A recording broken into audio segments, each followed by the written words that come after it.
It's Our Story.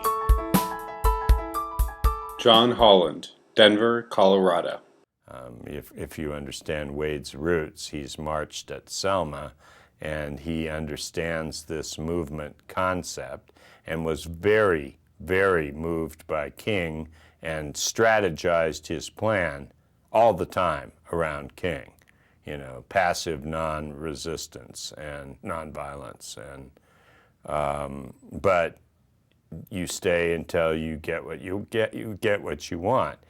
It was great fun to represent Wade because he was what I call a 100% guy. You know, I never had to ask him what our position was because it was always we wanted everything, and we had no compromise in our way, and we would go everywhere, do anything to get anyone's attention necessary. And so the movement always, to me, was very consistent. You know, we disrupted and disturbed and destroyed the purposes of people's meetings politely, well, yelling, but without violence. And, you know, then we paid the price and distributed our position and made speeches and dominated the media and ruined the purposes of these conventions until people would start to focus on the issues. And so we went from Denver to the national meetings of the transit community, and in the healthcare thing to the national meetings of the healthcare associations, and just tied up their conventions. These people look forward to these things. You know, they go to Hawaii, they go to fancy places. Well, who would expect 100 chairs or 300 people in wheelchairs to show up in some, you know, in Las Vegas?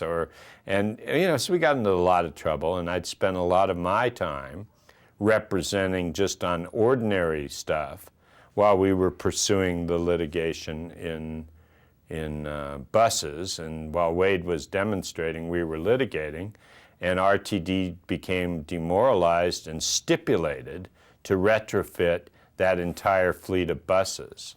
And so we settled the Atlantis versus Adams case in the 10th Circuit Court of Appeals with them, despite having won in the district court, before there was a formal ruling, after we'd briefed why the lower judge had a failure of nerve and had, you know, committed a grievous error.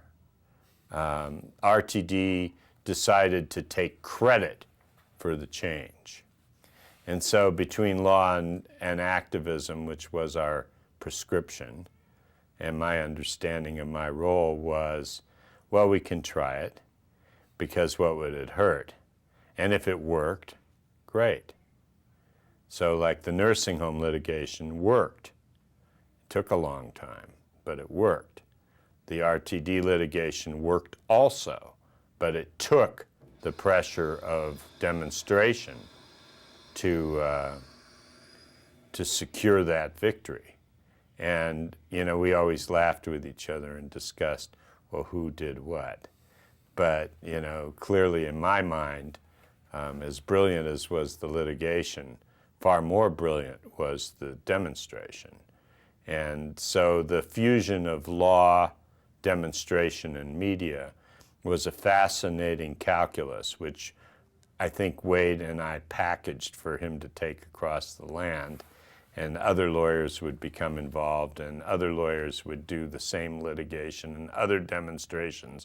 And very few of our people spent a lot of money or time in jail or on fines because we demoralized the courts. And nobody really wanted to, you know, fuck with people for protesting that they were being fucked by the social order. So The It's Our Story project is a national effort to make disability history public and accessible. Visit us at www.itsourstory.org or on the It's Our Story project YouTube channel.